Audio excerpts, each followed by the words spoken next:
beautiful people? I'm here today to talk to you about something that has been bothering me due to a number of comments on one of my videos about Philippa Gregory. So, how I feel about historical fiction. When it comes to historical fiction, I am extremely picky. Not because I feel I'm superior, or because I'm a know-it-all, or I put myself on a pedestal or anything like that. Simply that I study history. I like history. I'm a history buff. I'm a history minor in school. There are certain areas in history that I spent a lot of my life studying and researching just to know facts and information. So when I read certain books, I have an idea of who these people are, or what the time period is, what the rules were, how people conducted themselves, how people, act. And therefore, when I read historical fiction, or if I watch a movie with a historical background, I hold it to a certain standard. And I like what I watch to be accurate, or at least mostly accurate. And while I can excuse certain things, like in TV shows, like The Tudors, while they are wrong a lot of the time, they're also very right a lot of the time. And they also have taken more, I would say, surprises, and have interpreted characters a lot of different ways than the usual historical Tudor novel, which is why I kind of appreciate that show. I mean, it's one of the few shows that has a really positive interpretation on characters like, Cromwell and Mary Tudor. So I am very happy with that show, with the things that it did right, because it did a lot of things right, and it did for the most part try to be accurate while still trying to sell this kind of show and entertainment. So yeah, I get why it's not the ideal thing, but I don't feel like anyone goes into it and thinks it's right. I think when people watch something on TV, especially historical shows, they are more willing to just be like, well, it's fiction. It's easy for them to be like, this isn't all real. Now, for some reason, when you read a book with historical background, you take it at face value, especially when the writer says that they have researched something, because you feel like, okay, if they researched it, they must have done something right. They must be putting the right information out there. This is not always true. And this is my problem with Philippa Gregory, because she says in the back of her book that she does research on these characters and she does all these things and whatever, but yet her stuff is wrong. And it bothers me. And I think she's a really good writer. I like her original stuff. I love Wildacre. That book is twisted, and it's weird, and it's kind of nasty, but I love that book. It's really good. And her prose is addictive. I've read The Other Bolingbroke 3 times. I don't hate the book because it's poorly written. I hate the book because it's very inaccurate, and people literally do think that she is writing the right things. And I cannot tolerate that. I cannot support her wholeheartedly, because what she does is support negative history. She supports the stereotypes of people like, Anne Boleyn. And I'm not even a big Anne Boleyn fan. I don't give that much about Anne Boleyn personally, but at the same time, I want her represented fairly so people can make their own opinion on who she was as a person. And I feel that some of the things that she did were just completely unnecessary. She did them to create controversy, not to create a good novel. Because she could have done all of the stuff that she did well in that book right. Honestly, at the end of that book, when she has the thing implying that Anne and her brother had sex, I completely lose it, because that is not true. It is not true. And people talk about how, there's evidence and I should research it. I'm like, alright. When Henry was trying to divorce himself from Anne, he was looking for evidence from everywhere to try and get Anne to be killed, to get her away so he wouldn't have to be married to her anymore. He said that she slept with over 100 and something people, with stable boys and everything. And so while she was pregnant and under the eyes of watching all these people, she was having all kinds of weird sex that, no one noticed in the palace until it was time to do this in the testimonies from her handmaidens. And she was sleeping with her brother.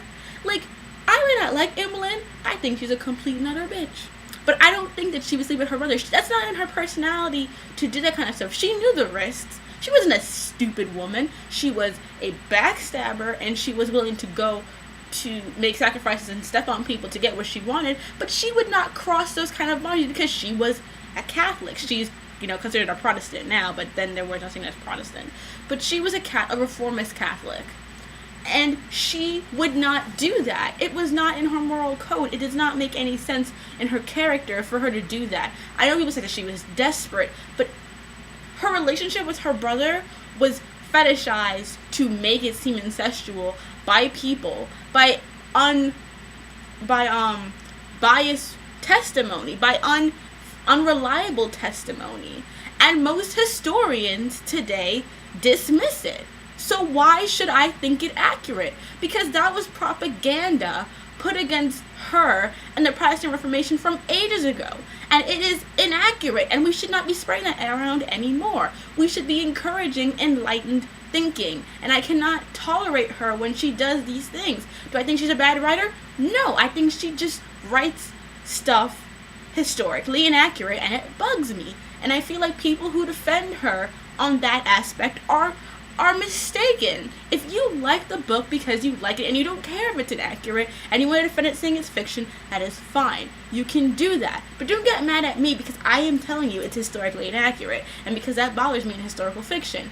If when you are writing about real people who existed, who we have documented evidence on things that they did, how they acted, and stuff like that, there is no reason for you to warp them to make them however you want. If you were going to write a book about them, you should have already taken their personalities into consideration when writing it, and not make up your own lies, basically, and sell it as historical fiction, because people will say it doesn't matter. And it does matter, because these are the things that get taught to people who don't look it up. We don't live in a society that promotes intellectual thinking. We see what we see on TV or we read in a book and we think this has to be right. That's why, you read these books, and you're supposed to look at things like footnotes and see where they got their information from, or look it up for yourself. Because I've read some of the sources that she's taken from her stuff, so I don't know where she's getting all this stuff from. I really don't. And I do not hate her as a person or as a writer. I just feel she sells inaccurate stuff. And I hate all things that are like that. I cannot stand the 2009 Pride and Prejudice movie because it is so historically inaccurate. It is so wrong in its interpretation of women in that century. Keira Knightley walking around crying and being so overtly emotional is not the way someone from Elizabeth Bennet's time period would act. It is not what she would do. It is not. They were stifled. They would not express their emotions so openly in front of people at all. That's not how they act. That is a Bronte thing. That emotion, that passion, that bodice heaving stuff that they do, that's Bronte. It's not Austen. It's not that time period. And if you want to do the other time, you can do that. But don't mix and match.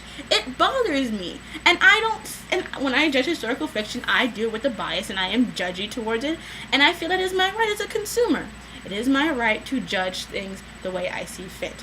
And I will be honest with you and say I am biased. So I'm telling you now, if I review any other historical fiction books, whether it be stuff like Cyberpunk or whatever, if it's really out there, historically inaccurate, I'm not going to like it. Because I don't care if fiction's right next to it. It's historical fiction. Wait, it's reversed because of the camera. Historical fiction. Historical fiction. It's not just stuff you made up. There is a reality. There is something real there. There are facts in your story. And if you don't want to acknowledge them, don't write about them. Don't do it. Wildacre is great. It's her. She puts a right time period for it, but she has her own character, so she can do whatever she wants. But not take people who really existed and make them whatever you want. Like in this other book I had to read about Nefertiti that came out. That book was completely inaccurate. It was well written, but it was totally inaccurate. I mean, they put like Nefertiti being jealous of Ramses II other wives. I'm like, they lived in a society where you could have like literally 100. He had 100 wives. Do you really think she gave a shit? No. No, it's Nefertiti and Akhenaten. I'm just like, why the hell would she care if he had wives? That was the culture they lived in. They had more than one wife. She was married to him. She was fine with the fact that he had more than one wife. Why would that matter? It's not medieval. It's not Christianity. They were used to having more than one wives. So that's my thing on historical fiction. I'm sorry if you don't like it, but that's just the way I feel. And I don't think you have to feel the way I do, but I feel when you have real facts, you should not warp them to make your idea. Your idea should fit what is already in historical context. That's not me trying to tell you what to do. I'm not saying it to worship my opinion. That's just my opinion.